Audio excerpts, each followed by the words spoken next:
Did you know teachers aren't humans? They're not allowed to show stress or age, have health problems, show fear, waste time, and most of all, fail. They're not even allowed to go to the bathroom.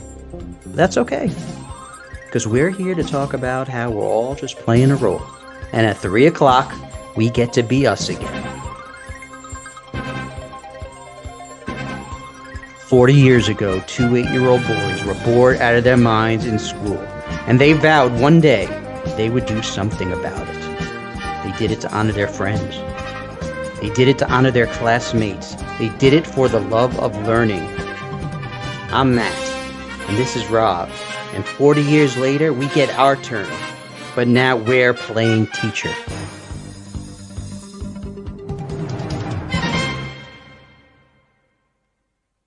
Keep your hands. Recording in progress. I told you I was born ready. That's right. Oh man, don't say that. I'll tell you why in a minute. Don't say I was born ready. That brings up a lot of bad memories as a teacher. But anybody, welcome to Playing Teacher, everybody.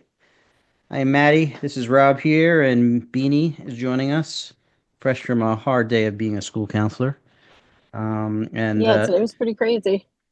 It's crazy. Yeah, today was very crazy. But I'm Elaborate. here. I made it. All right. The whole show is not about Beanie. Let's go. All right. Well, actually, she said something to me that just brought up a bad memory. You said to me, "I was born ready."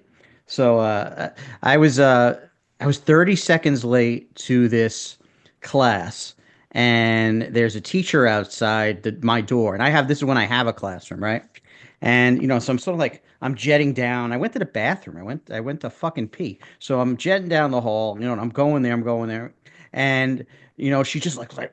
I'm not happy with you, like you're taking my time, and the kids are like, yeah, he's there, he's there, he's there. They're pointing down the hall, and I get there, right? And then I make a joke. She's like, "Are you ready?" And I'm like, and I say, I was born ready, as a joke, but I was like, this only stirred her up so much, like so much more. And she look, and she's about to leave, and she looks at me and she goes, "Go teach," she says to me. And it just, the kids are there. So they're watching this, and it just like, I never forgot that. Like it shook me up She so said, much. "Go teach." In front of the kids. Yeah. Oh my God. Yeah. Like,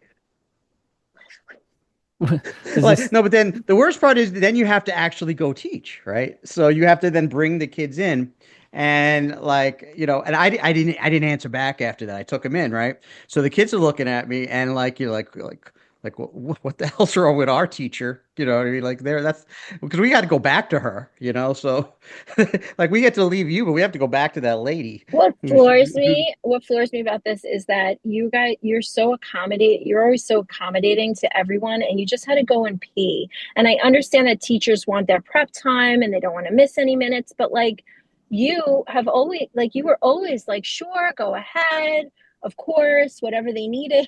Like for her Like I'm just like, do go whatever, because we're humans. What's the first thing I say at the beginning of this intro, Rob? I say, did you know teachers aren't humans? It's like, it's because we really are humans. We're human beings.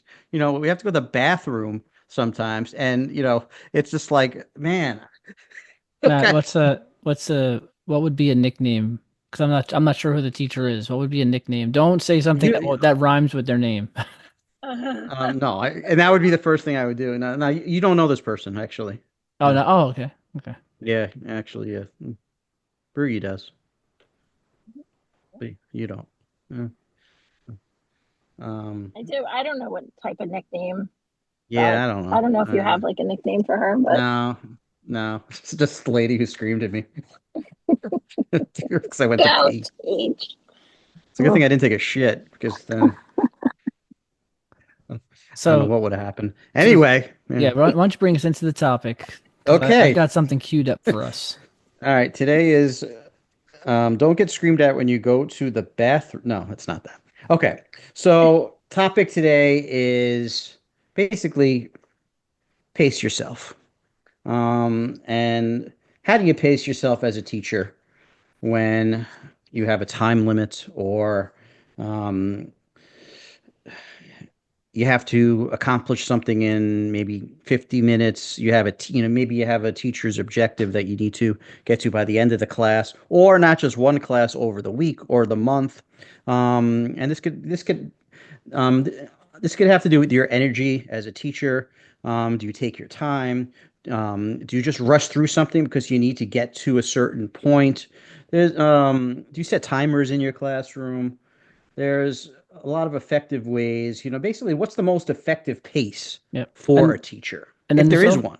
yeah, there's also just the idea of pacing even without time constraints. So even if you have all, if even if you are not constrained at all, just like the idea of almost like comedic timing, right? Like, so what's some of the timing that's involved in the delivery of what you're trying to deliver to the kids, right? Yeah, exactly. Um, and I don't know, like I would always greet a class in the hallway, and I would take my time at that time because I always felt like that was part of the time because I'm setting a pace for the mood almost. And and that's very important to me, establishing my relationship with them at that time. Sometimes I'll just kind of walk in the hallway and I might greet some people on the line, or if they're younger, I might say straighten up, like I got from you, Rob, and they're there and you might think like, okay, that's the pace I'm going at. Maybe a comedic role, at that point. Maybe I'm keeping it light. Maybe, so there's a lot of things, and some people might say like that's a lousy pace. You should just bring them in right away. Why are you taking an extra minute or two over there when that's taking away from educational time? I think that is educational time. Yeah. That's So I mean, building rapport if with you your think of that, students. if you think of that as a stage or a phase, it's like engagement, right? So there's an initial. Right. So whatever that looks like, whether it's out in the hallway or whether you do take them in, there is engagement, which is basically like something that's happening before, you know, whatever the lesson is that you want to teach before that kind of begins. There's something that happens before that, right?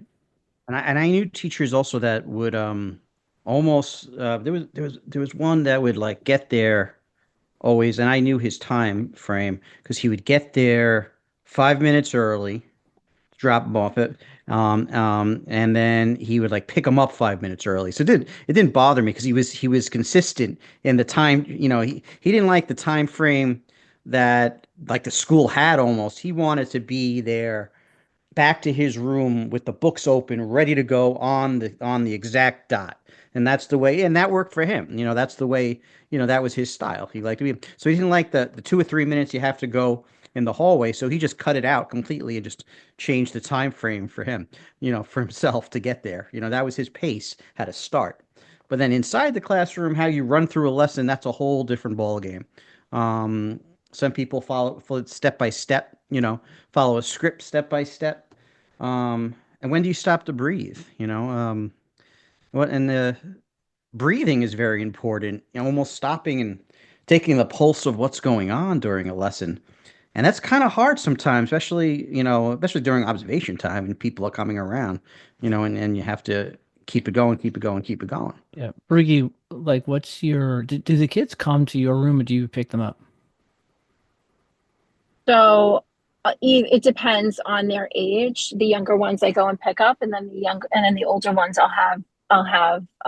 they'll walk down the hallway. If I know that they're able to come to me like quietly in the hallway and like follow the rules, not making noise, not running, then they'll come down by themselves. But I establish very early on, like when they're in kindergarten. So if I have them for 5 years, I establish the routine in my room very early on so that they know the rules, they know the routine. So Yeah. then it makes pacing a lot easier.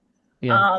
And I only have them for 30 minutes. So I have to establish those rules pretty like immediately. Yeah. I guess what I'm getting at though is that if you pick them up, Mhm. technically like there's engagement that happens before you get to your room, right? So it's like I don't know if that pickup is part of the 30 minutes, but there's I mean because you have to walk with them then to your room, Well, right? yeah, and a lot of them have behavior issues. So when I pick them up, we're yeah, I'm engaging with them in the hallways, like reviewing the rules, like how to walk. Oh, I love how you're walking. You're doing such a great job. Like a lot of positive praise me goes into when I pick them up from the room.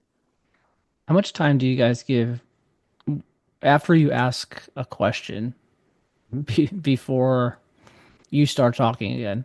So like you ask a question and then, every teacher knows this. Sometimes you get, you know, 30 hands that go up right away, and sometimes you get blank stares, right? So it's like, um, whether the hands go up or not, like, how much time do you kind of give yourself? And I know it's not exact every time, but before you kind of, you know, start taking answers, or if there aren't any hands up, before you kind of like go to plan B. Depends. That's a good question. Yeah, it depends. That's a really good question. Yeah, it depends on the student. Like, so you have like less students with you, Birgit. So Yeah, I yeah, don't yes, have I would have like many. I would have like 30. And then you sometimes have the ones that want to always answer, you know. Yep. Um, I think it comes down to like there's that term like you take the pulse of it, but it's really just a feel that you feel like if what feels natural, and that might not be written down in the script, you know. But it could be. I was never afraid to just let some time go, you know. I mean, and like just to let them think, you know, and that was something that I You fought have for that. I would fight for that actually because I wanted students to be able to. That's why I would arrange my room a certain way a lot of times. Like if a student wanted to stand up, and this was part of my rules, and go watch somebody else work, um, I would allow it as long as you're not disturbing like what they're doing and trying to take away from whatever they're working on. You know, like so if you respect, that's why I only had like three rules, and that's why I drilled it. If you were if you were safe and you were respectful, then I felt like you can accomplish those things where it wouldn't be a thing. And the student would know enough to know that they're not wasting time. Maybe they just wanted to stand up and go walk across the room and look at what somebody's doing because that's what adults do, right? Like, you know, and then that's what people do. They could stand and go think about something for a second. But it's hard to explain that if people are in the room. Like the first reaction would be like for a lot of, you know, administrators or even parents or anybody else watching, like where's that student going? Right? Like, why are they going over there? And they're walking somewhere because there's a reason and they had a thought. They're not going to go and smack somebody in the head. That could happen, but they're going to go look at something and get some kind of thought process happening in their head. And then maybe that's going to contribute to whatever they're doing.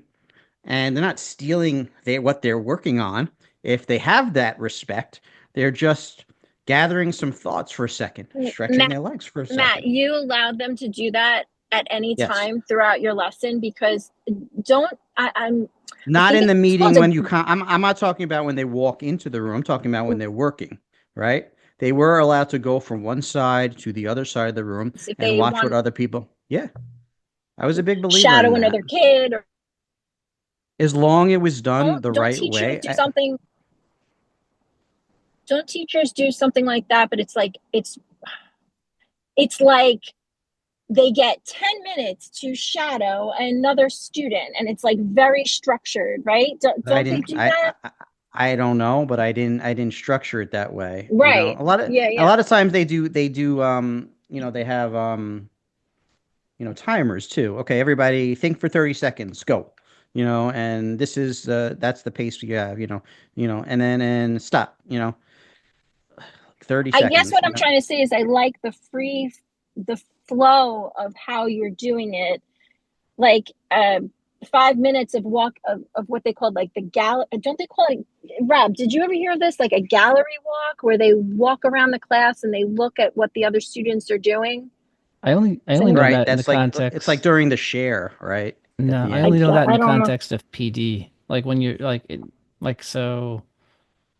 yeah, I mean, I guess it's relative to both, but like I've been in PDs before where like you're part of a team and then your team has to like create like a poster and then you hang it on the wall in Okay. response to some question and then like you do the gallery walk so everyone walks around and look at everyone else's poster. You know what I mean? So, Right. you know, but yeah, no, I mean, yeah, I think for us, Matt and I both had freedoms in our classrooms for the kids because Yeah. we had good management. I mean, that's part of it too. So like, it's Yeah. not Part of something it that is every teacher can do. also it's trust, right? And that builds a relationship. Now, if this didn't work completely, if the, if I had like a very, very poorly, behaved class, and I've tried it several times, I would change it. And there were certain classes, or certain times of the year, I was like, we're not doing any of that today because, you don't. This is like just something that works over time because, when that's like my goal then for a successful management class where we can work that way, where you can have the freedom when I'm giving you the respect that you can walk across the room if you had an urge to look at something without even telling me because I trust you, you know? And and like I remember Rob in the science lab, like a lot of our goal was we remember like we would work on the lab and then we would talk about making it always, workable for them, where they can go and move things and do things, on their own, at the student level, being able to like, open things and move things. You remember that discussion? It was a long time ago. Yeah, yeah. Um, I was reminded of something though, a conversation I had yesterday. So speaking of pacing, I know that like Matt, you and I talk pretty much every day, and when we talk, we say, "Oh, it's funny." Like each of us, we're listening to the episodes of the podcast that are out, and then we're talking Right. about funny moments or whatever. So I'm talking to Bree yesterday, right? And she's all Mm. excited, right? She's like, now we've been doing this the last like 2 weeks. She's all excited. She's like, oh my god, the podcast, it's on Apple Podcasts. She just discovered this yesterday. I was like, yeah, it's on like a lot of things. It's It's on on like it's Spotify. on She And didn't know. like, She's like, I'm like, it's oh, it's is like like it on on Spotify she's like, oh, it's on too? Spotify too. Like, it's on 35 different things. I'm also texting you though, like different notes on things that I saw. But was this yeah, after that I this is told you that the other day that it was trending on FM I think podcasts? that she was even late. I don't think she really looks at our messages. So I think you sent that and then like another day or and a half went by and then somehow I think she discovered that it was on Apple Podcasts I and saw and that you were and she wanted to inform us, like like, she's did you know? talk about Did you? I pacing. did Like, you and I I did are I did pacing. We're it's like a little, yeah. we're watching like one episode. We're listening to one thing a day, each of us. Maybe She's two. She's she's she's catching doing up. zero. Her pacing is way down there. Meanwhile, I Well, binged like three today. Yeah, that okay. Well, all right, so I'll let you walk around the room then. You can but pace yourself around the but this room. kind of reminds me, like when you think about binge watching, like so binge watching something. So there's two different kinds of shows, right? There's shows that are released weekly, which now make me crazy, and then there's ones that are just released It's in just so full, and you good. can binge the whole thing in a day, right? Yeah. I feel like this relates to teaching too in a way because I feel like a lot of teachers, not all, some are consistent. Some teachers are consistent the whole year. They never deviate. They have like this plan. It's perfect. Like no matter what happens, they seem to like stay on pace or whatever. Other ones have like hot spots, right? So they have like maybe a week or two where they're like on fire, and they're like going strong, and then they just collapse, and it takes like a week or two to recover, and everything goes to shit, and then they come back maybe, or it's like seasonal, like there's for some reason like in mid-November until Christmas break, it's like people just fall apart. Yeah. And Right. then but I have a clip here that I want to show that I think is super relevant to pacing. Mm. And this is now part of the podcast that we love doing. We gave some options to Brookie, and her response was, I don't care. So Mm. then I just chose one. So here we go. I'm going to share screen. And Matt, I mean, I'm sure if you close your eyes and you listen, you'll know probably like what this is from, you know? Hold on a second. Sorry. As a closed. All right. Here we go. Here we go. Are you ready? Mm-hmm. Yes.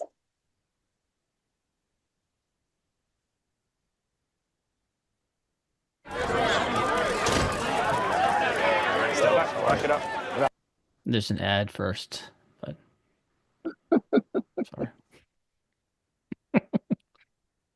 It's an ad for Daredevil, by the way, which is a show that I've been watching on Disney. Netflix, right? Or is it? Oh, it's Disney. I'm sorry, guys. I don't know what's happening here. We're having some technical difficulties. Wait, while you're doing that, can I just say a thought that I had from Yeah. earlier? Yes, please do. So part of like so you do what you got to do. So part of like my role as a counselor, also because I work with students with My eyes were closed the whole IEPs. time. Sorry. What? His eyes My are eyes still were closed the whole time because I kept it's like, I was like falling asleep because I was Guys, told close my eyes, so I don't know what the hell's going. All right, go ahead, Bree. Sorry. Go ahead, Bree. Tell your story. I'm sure. I only I think the clip is ready. If you're gonna take a few minutes to laugh, I can show the clip now. just go. Okay. Forget it. Forget my thought. Go. What? Hey, what the hell are you doing? What the hell are you doing? Hmm. My eyes are open. Oh. No, you don't know what you're doing. Yeah, this is a good one. It's a great clip, Rob. Can you hear this? It doesn't take a man to stand Yeah. there and get their No. hands off. Don't No, I can totally hear it. He's getting tired. punches. Get a jam. Don't try to take him out with one punch. You I say can't hear Right. shit. now you wear him down. He's all off. Pause it for a second, Rob. All right, now just to explain this to Broogie right now, okay? Rocky was just getting his butt kicked for the last 2 minutes. Yeah, I mean, no, not 2 minutes, like the last, maybe like 6 minutes, the first two rounds of this fight, right? Mhm. And, right now, Clubber Lang, his pace is to go all out, all out, all out, and you can see he's almost out of breath. He's about to pass out. And Rocky was taking a beating before this whole time. And, And right now, and by the his way, Matt, trainer, this is the second fight. So Rocky had lost a fight to Clubber Lang already, yeah, and yeah, this he is lost like in this two is the rounds. rematch. Yeah, Yeah. yeah. And right now, I his really think that you guys don't want me to be a part of this podcast because now this is the I- third podcast in a row that you have referenced Rocky This is ad the nauseum. wait a Ad minute. This nauseum. is the one that you saw and liked. What are you yeah. talking about? Isn't this the one Rocky movie that you said that you enjoyed? mentioned Mr. T and Dolph Lundgren. Like, First of that was all, Rocky I 3 don't and Rocky even. 4. I can't see the clip. I can't hear the clip. I don't know what the hell is going. He picked this for you. I didn't even hear. I couldn't hear anything. I don't know. It sounds perfectly clear to me. All right, sorry. Okay. I was just trying to explain why this is very important to pacing during a class. Is Clubber Lang has basically he has almost no air left, right? You could see, and Rocky is taking a beating, and he's trying to explain to his trainer's getting very upset with him, like you're doing, why are you just letting him treat you this way? And this is a big example of pacing. Put it back on. Don't tell me what you think. Go out there and do it, Rob. Eye of the tiger. You understand? Yeah. Go out there and knock his head off. He's just a man, Rob. Just a man, right? Go out there and knock his head off. He's just a man, Rock. Eye of the tiger. Eye of the tiger. Up and down, side to side. I like it, but in the beginning, well, since Broogie can't hear it, let's kind of reenact it for her. What the hell are you doing? What the hell are you doing? We could just kind of, strategy. That's all. I know it. No, you don't know what you're doing. You're the champ. He's mine. If you stand toe to toe with him, he's gonna kill you. Yeah, because we're saying He's getting tired. He's getting tired. Don't waste your punches. You're the champ. Don't try to. I know what I'm doing. I swear. Don't tell Don't me tell me what you think. Eye of the tiger. And do it. Eye of the tiger. Just like you tell the students. Yeah. Don't tell me what you think. So, Broogie, that one was for you. Since you didn't care, we chose one that we thought you might like. We can't, but we don't know. Maybe next time you'll have some input. Gee, thanks. But that is the I per. guess I guess when I said I don't give a shit, I really did give a shit. Yeah, you did. Yeah, you did. And now next You time showed me. you'll choose your words differently. We Well, originally that I think there's a reason why this is shown, why we chose this clip, right? Like, so basically there's two forms of thinking going on. And when, when you have students in the class, right? The way you teach a class, if you teach it, you're going to have a lot of people processing information a lot of different ways, right? So to give everything you have, or do you slow up at sometimes? As Rob said, how long do you give them to actually breathe? And Club Lang there, he did everything he had. He couldn't breathe at that point.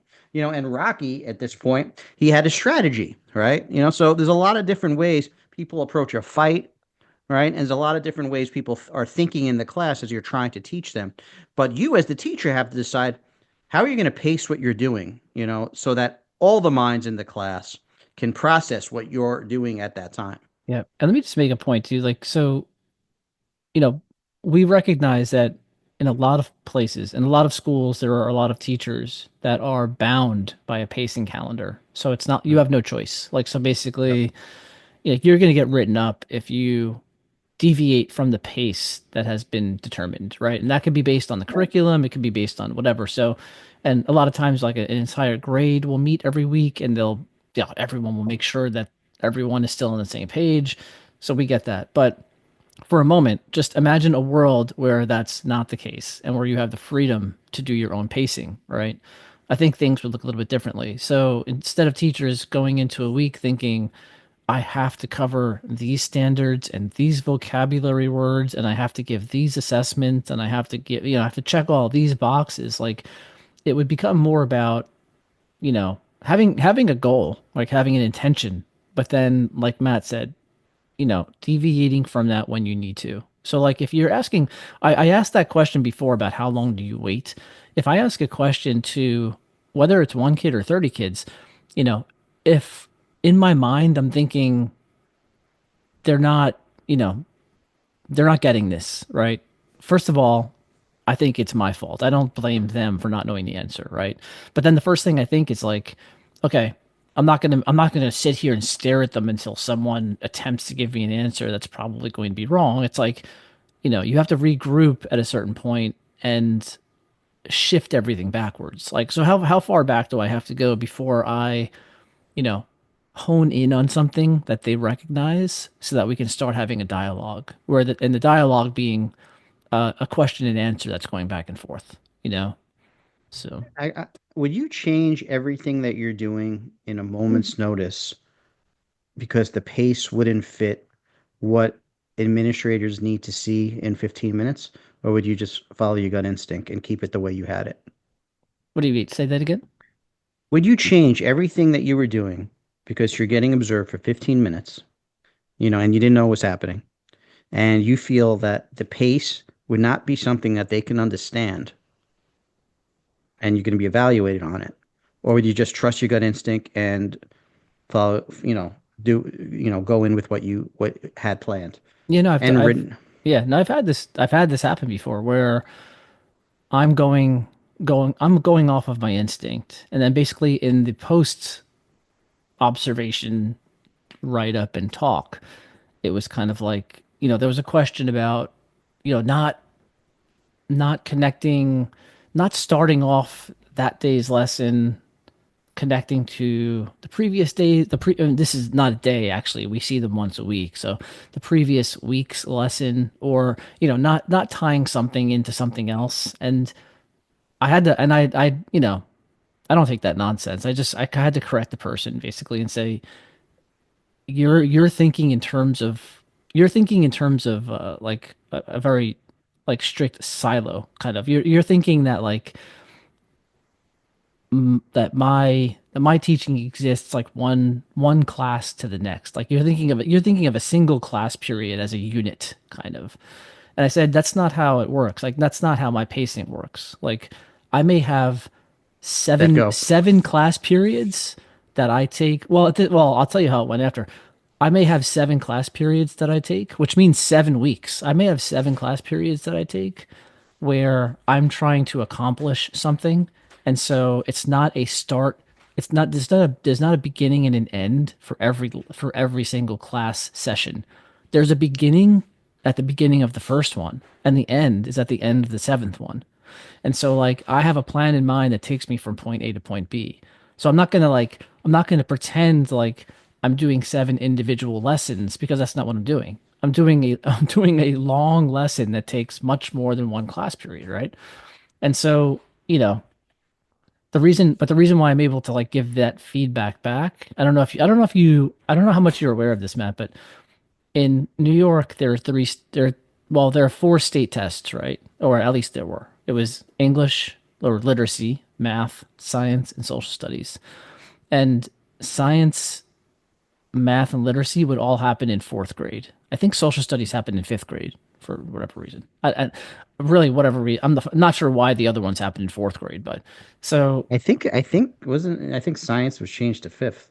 maybe, yeah. Yeah, they just changed it a couple of Okay. years ago. Which is a much better idea, but essentially if you are in a school and the kids in that school fail or like their overall score for the school for literacy and math is like under, what do you call it, Broogie? It's like underperforming or whatever. Uh-huh. Um I guess. then the school typically the school, and if that happened a certain number of years in a row, the school could be taken over basically. Like it would become a SIR school, a school under review, right? The Right. principal a lot of times would get fired. They would bring in someone new. They would then they would interview all the staff. They would replace staff. So the district would basically take over the school. Which So explains sometimes the pacing calendar that they have, but at the same point, that might be actually the kiss of death in some situ. Are you actually getting what you need from everybody? Is this pacing calendar going to help them pass that test? but Think there was back to a when they gave us the FOSS kits and it didn't match. We were following that to a T, but then by the time we gave them the science test, they never even got to the water cycle, which was like 25% of the yeah, exam that was only because that one was like year. the let. Yeah. But I didn't finish though. This is the best part of this. The best part of this. Go ahead. Sorry. If we had a school where the kids were failing in both math and literacy, but if the kids are passing science, you are saved. You enter The into something school called is saved. you enter into something called safe harbor, where you don't get taken over, principal doesn't get fired, and basically you're riding you're riding the line basically. But so because our kids had more than 80% passing rate in science, even though they were failing math and literacy, right? So because science saved the school and put it into safe harbor, the administrator said to me, I don't know what you're doing, but keep doing it. Right. So it's like, so then there's no leverage, right? There's no, you know, and then, after a few years, there was that one year where the FOSS kit was purchased under the Bloomberg administration, which was a disaster, a fucking disaster, for education anyway. And they spend $67 million on the FOSS kits, and they send us to trainings, and then they say, you remember, this is when you were there. This is when, you remember. You have to follow this to the letter. Like, don't deviate from the. And then we did it. We did it exactly like they said, and the scores dropped from like 80 to like 57% passing. You know what I mean? Because, like you said, it was a garbage curriculum that didn't work. The pacing was off. Didn't match the test, Well, not but it, what it didn't match was the population. It was designed and meant for kids in a different, like in an area Right. where They they don't get take care. yeah, Right. in an area where they get science instruction every day, not once a week, and in an yeah. area, and in a more rural area too. Right. They don't So, take into consideration right, the demographics. Matt and I developed like an urban science curriculum for our population that worked very well. That Yeah, I uses remember the that. FOSS materials, which were great, but not in the way that they had it scripted. And we did it Our with way. we no we were like guys from Top Gun. We did it like on the beach together. But Yeah, I just that is true We story, by the way. like we wrote the curriculum on the beach. But I like Matt's question. Matt's question was, when they came in to observe, did you change your pacing? Did you change how you normally Well, teach? can I let me say something, and there was a reason also. I'm thinking about that now. I remember that I got observed actually when I was teaching science, and this was the lesson that I had planned. I love this lesson, right? Because it just gives them time to think. It was just turning on a light bulb. It was the Yeah. beginning part of electricity Mm-hmm. when they're just given like the wires and they're given the bulb and they have to figure it out. Yep. And I'm like, all right, here. They take their tray and and I'm like, go. You go figure it out. And then all I had was then I was like, well, we're not going to talk about it today. We're just going to do that. Right. And then if you figure it out, you go to step two and nobody else can see. You go to this other area. And then I made it even harder. They were turning on like two light bulbs or something like that. Yeah. Right. Yeah. And that was the whole class. And then I'm getting observed. And then and then the AP walked in at the time. Remember it, I'm getting observed. And then the only advice I gave, the only instruction I gave a para was don't help him. You know what I mean? Like, Yeah. don't tell him how to do, you know what I mean? And that was very, very important because I'm like, well, that's what her job is to do is to help him, like, no, he has to sit and think and figure this out. I was like, what if it's frustrating? I'm like, but that's the whole point. It's frustrating for all of them, but in a good way. It's a good frustration. Yes. Of course, they're sitting and thinking for a while. So it was like silence as I'm getting observed during this. I didn't ask them questions. And, I put my balls on the line here because I'm like I came in and they would just, what are you going to write? They just sat and fiddled with wires for the whole time. It was actually written up. And I remember we talked about it. I got it satisfactory. It was before Danielson. But I didn't change it. I just kept it the way it is. And I just walked around and kids would be like, can you just show, how do you do it? And I'm like, think, and See, just I go back, love that. I love that because and so many. and there's so much you want to help them do it. And it was like, that was like that one lesson. I remember it was like, I'm not going to help you at all. You know what I mean? And if you Yep. figure out, Yeah. but when they finally do, right? Oh. There was such a sense, oh man, it's Yep. amazing, right, Rob? Like, and then they're like ready to go on to the others. And the others are just inspired to try to figure this out. Like, how? But when they finally get it, I'm like, oh yeah. And like, it's just an exercise for their brain how to do this, and you got to fight the urge. And I would keep telling the parent, like, don't help him. He's gonna get it. I'm telling you. Even if he gets it later, let him try to figure it out because you're gonna take away that feeling of when they can accomplish something with their mind. Yeah. So It's So if during Danielson and when they changed the observations, like if mm, could you do a lesson like that during observation? I don't Were you know. able to? I no, mean, because because I wasn't teaching science when I was teaching theater. Oh, When that got theater kind of lend itself to Danielson. I have found that I can stretch it to all the different things, that they were doing. Um, I don't know. no I can't really answer that question. I don't know during what would I have done Danielson at that point. during Danielson they would explicitly say this round of observations we're specifically looking for this thing. Like, you know what I mean? Like, so whether you know that's not how Danielson is supposed to work anyway. Like it's like every single thing on the checklist isn't supposed to be happening every single time you teach every single day, but you know they're basically inventing a way that they can go through this checklist, and so that involves saying this is what we want to see. And so no matter what you were teaching or trying to teach or doing when they came in, you had you had to do that thing. Otherwise they're gonna mark it down as you not having done that thing, right.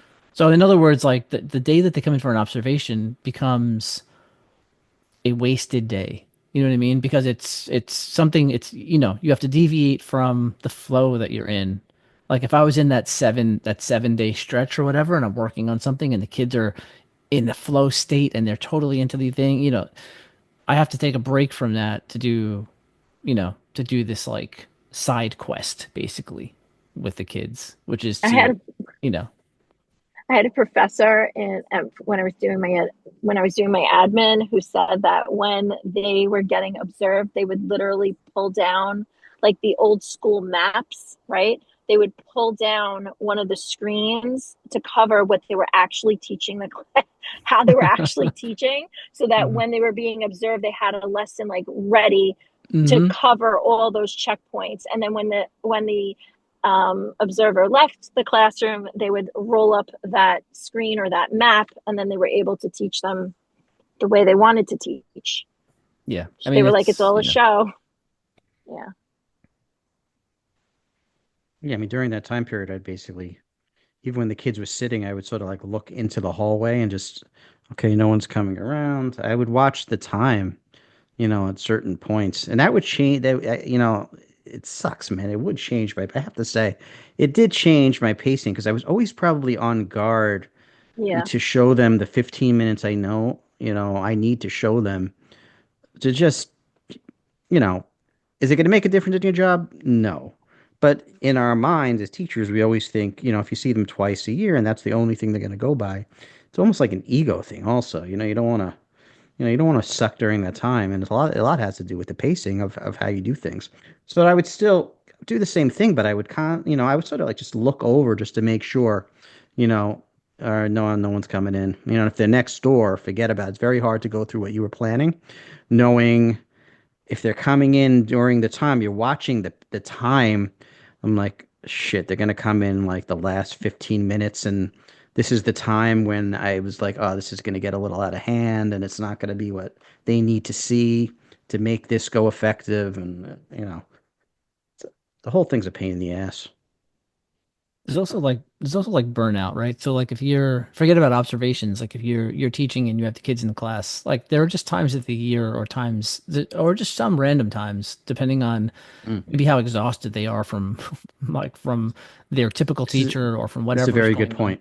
And Very good so point. like, Yeah. there's times when I'm trying to get through something and I realize that they're just not in that they're not in the mindset on that day, right? And even it doesn't have to be every single kid, but if like 20 out of 30 kids are just like, A you week know before the holiday, yeah, you yeah, know yeah, what I right, mean? you can tell that they're just out of it, like it's Rob, what did we do a week before the holiday when we were doing science together? oh, you mean Starlab or yeah, Yeah. yeah, yeah, yeah. Yeah. I mean, Yeah. yeah.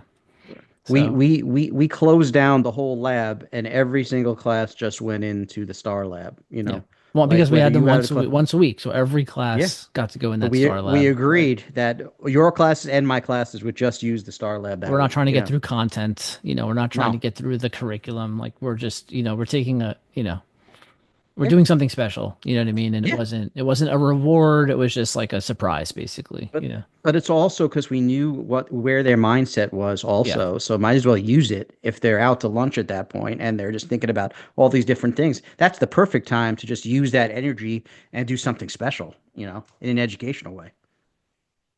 But Yeah, that's Starlab. speaking of pacing, Broogie, are you at your house yet, or are you still in traffic? No, I'm still driving. You still Still driving. you do you take what do you take? Do you take the LIE? I take the Sunrise, I take the conduit, and then I pass JFK Airport, and now I'm on Sunrise Highway. I mean, I don't know, It's the wherever worst. wherever people are, unless they're in LA maybe, but wherever people are, like just understand that we're getting we're getting this quality contributions from Broogie in the midst of her sitting in some of the worst traffic Ever. in the country, probably, right? Like trying to get out to Long Island or like basically like Long Island to Queens or Manhattan traffic, every day I- at I'm rush gonna hour. I'm gonna read something about Brugi that I saw online. Oh, Oh no. okay. And hang on a second. Um, Gives me an idea too. okay, Guys, do give me a second here. If I can turning my find camera this. on for this. Oh my gosh. So everybody could see me driving. Hi Yeah. everyone. Keep your eyes on the road. Yeah. I can't find it. Like last week where you're like, guys, Oh wait, no, here, hold here, on, here it wait, is. All wait. right, I, wait, I had to go upstairs to get wait, my wait. paperwork. I got it. Wait, Beanie, a school. This is off one. Beanie, a school counselor and recurring co-host offers a unique perspective from both inside and outside the classroom. Is that from our podcast blurb? No, that's like it was like written about you. Yeah, you guys wrote it. Well, that was on AI. No, I don't think we wrote. I don't think we did write that. I think that was like looking up the podcast on ChatGPT, and this is what the Wait, you guys didn't write that blurb? No, no, no. Shut there's a the fuck up. I no. thought you There's guys like wrote it. there was like I'm trying to find like a review about you, and it mentions you. I think it's really Yeah, funny that that you didn't write it, that AI now equates me with Beanie. That is my yeah. name. Wait, here it is. Wait. Here it is. Wait, listen to this. Podcast Addict Reviews praised the podcast for offering a non-brochure version of school and highlighting the experiences of teachers and students. Some reviewers specifically mentioned the value of co-host Beanie's insights as a school counselor. Mhm. Guys, you are pulling my chain. He's You he wrote is this showing shit. he's showing you the Showing you evidence it. right now. It's on. I don't know. Can you see this? And if you think that Matt somehow created a dummy version of ChatGPT and There it is. populated it with this text, then you are mistaken, ma'am. You are I'm mistaken. crying. I'm crying. Good job, Beanie. That's great. Thanks. Matt, can I I didn't read want you to tell you, something? but the reviewer was Herbie, though. Yeah, I wrote it.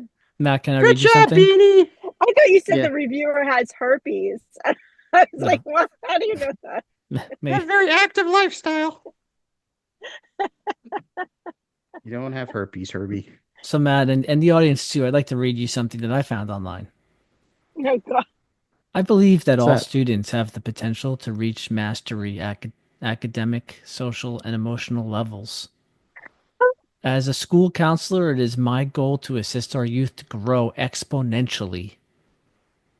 I am met with different experiences daily, and collaboration is an important part of my position. Counselors work closely with parents, students, staff, and administration to provide enriching opportunities for students. It is important to continuously educate yourself on the craft of counseling and beyond. That is why I chose to go back to school for my administration license. Wait, where is that? This is on your LinkedIn page.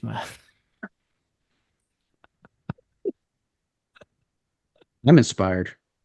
How much it's become an AP now? Oh, that's not gonna happen. So Oh, God. yeah, that's something that I'm assuming you wrote on your own LinkedIn page. That's what that is. Wait, can I ask a question too? And I know we're way off. I mean, we've demolished I don't the remember what pacing topic, we but watched Clubber Lang, and then we talked about pacing. I do have I do have yeah. an analogy to pacing though. So have you ever been you've been to an amusement park, right? Like Disney World or a Great Adventure or something, right? Sure. Yes. So Yeah. like there's an example of a place where you want to have some sort of a pacing schedule. Like I want to accomplish like so if you're there 1 day or 2 days or 3 days, you have a map and you have maybe certain rides you want to go on or certain attractions you want to see, certain foods you want to eat, like, so there's and you're there for a certain number of hours per day. We're going to get there at this time, we're going to leave at this time, right? So what people may not know is that Jeannine Beanie is a travel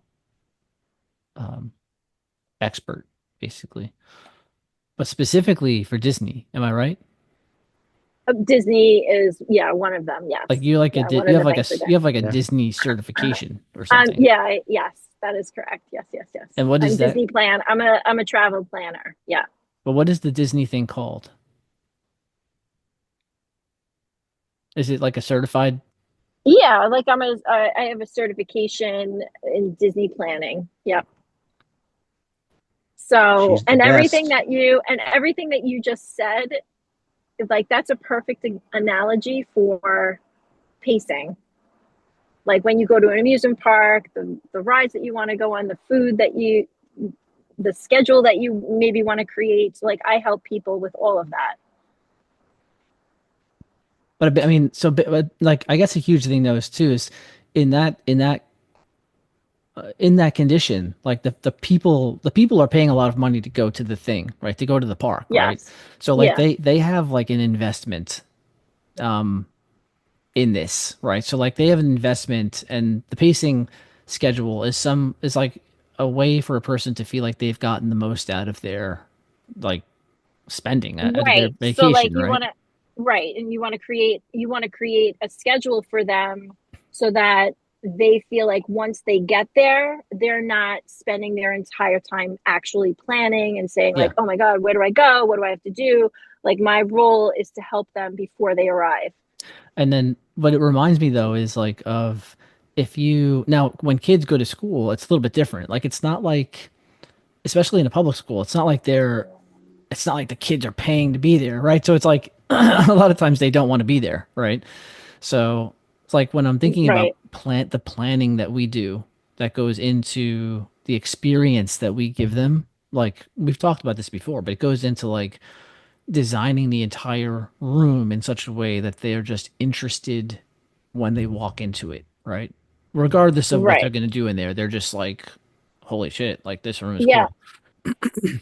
And what you had said earlier about like burnout, I was thinking about kids coming in and like their setting event is like they're coming from, the community that I currently work in. It's like they're coming from maybe lower income or maybe single parent, or they don't have food on their table, they didn't have breakfast.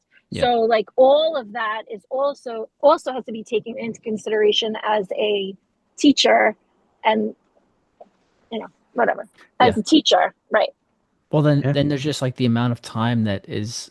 So I guess it's like, and Matt, like from an acting perspective too, if you think about like a Broadway show or something, or an off Broadway show, it's almost like all of that stuff that goes into the performance day, which is like the set design, the script, the practice, like the music. There's a million things that go into basically a performance that might only be half an hour or less, right? Even if Right. it's a 15-minute performance, you have like weeks and weeks and weeks of preparation that go into that. And I feel like people don't understand that one because that's similar to teaching. So if Yeah. I've done lessons Well, before. especially a Yeah. director is almost like your teacher because they're working Right. with you, like so I'm directing a play, right now, like my actors are just, we have some time, so they're just getting off book, you know, that's a whole process in itself, just memorizing, their lines and everything. And then you have, the music you have to figure out, you have to decide the set, as you said, Rob, there's a lot that goes into, you know, any kind of thing like that. But pacing, is a big part of it. What do you want? What do you want the actors to work on now? Then you got to talk about blocking. Everything's a step-by-step process that goes into it, and you don't want to overwhelm people as well. And you want to get the best out of. It's almost like you want to get the best out of your students. You want to get the best out of your actors as a director. Yep. And like it reminds me, and I'm going to tie this back to Disney for a second because Matt and I, you know this because we both have the same experience, but there are lessons that we do that, first of all, I think when either of us do a lesson, that's the last time that lesson will ever happen like that, in the same exact way, because there's always something to improve. So like by the time like if I've been doing a lesson for 8 years, it's been evolving over 8 years and getting better and better and better. And it doesn't mean that the first kids that ever got it got gypped out of something, but it means that those kids in year 8 are getting something extraordinary, right? And it's like, and Bree, do you know what the Walt Disney word is for the constant strive to make things better? No. It's anyone out there can look this up. It's plussing, right? So Walt Disney coined the term plussing as a way of making an idea even better. So by telling his workers to plus it, even when they think they've nailed it, it's something that gave like Disney an edge over everything. Like How the especially hell did you know that? Did you? well, He looked it up. He well, no, looked it no. up. I'm reading that, but I've known of the word plussing for years. I've used the word No, I plussing. believe you. I Yeah, believe. yeah. Yeah. Oh, yeah. No, I mean I originally read it somewhere. I think I read something about like 10 reasons that make 10 reasons why Disney was so successful or something. But one of those reasons was plussing, right? So if you look up the word plussing, you'll see a million things on it. You'll see videos on it. You'll see I've I've never No, I heard like of it. plussing, but I've heard of people saying like it's not like make it the quote unquote like make it better. So like whatever you're doing, That's not one word you though. Yeah, I well, think he's what? trying to put it into one word. I no, I know that. I'm just saying. So like I didn't know it was I didn't know that was a term. he coined it back in the 40s, but I'm going to give you a little bonus here, Broogie. So, um, okay. There's a term called plussing it. It's a registered trademark, plussing it. And it's for travel agents. And let's see. The Plussing It membership provides travel agents that specialize in Disney and Universal destinations with a done-for-you social media posting plan each month, customizable copy and images, self-paced core training in sales, marketing, and business development, and monthly bonus content designed to expand your audience, increase sales, and provide stellar service. Boom. Wow. That's for you. I just found it. Thank you. Thank you. I'll look into it. And it's on a site called Get Down to Disness. Oh, I Get like what they down did to there. instead To of get business. down to business. Yes. It's so good. So, yeah. It's none of your business. It's none of your business. That's very clever. But Are you saying that I have to up my social media game?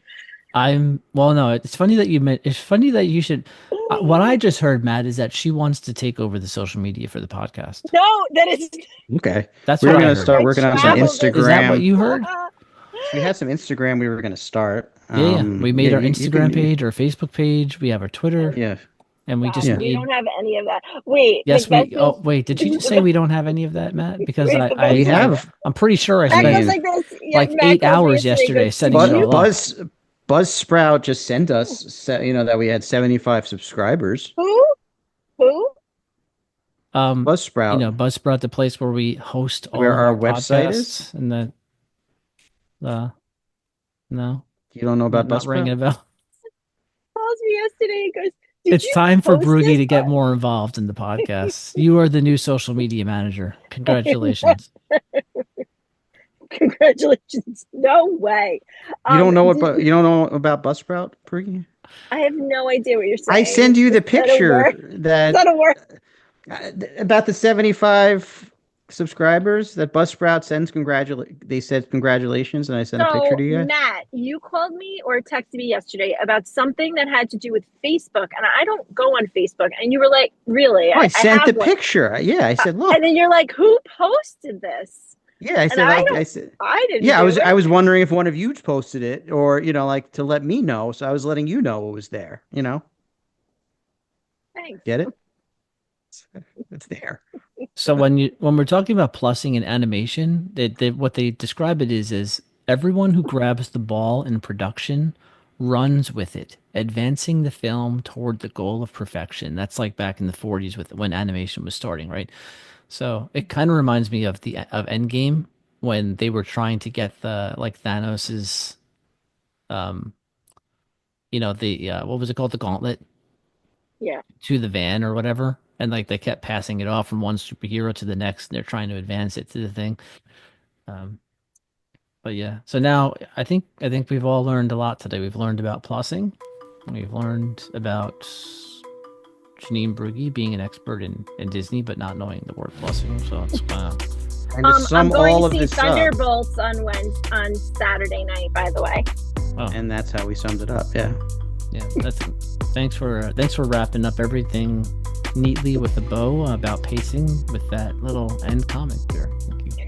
And You it's brought my up dog. Endgame. It's my dog's birthday today, so happy birthday to Abby.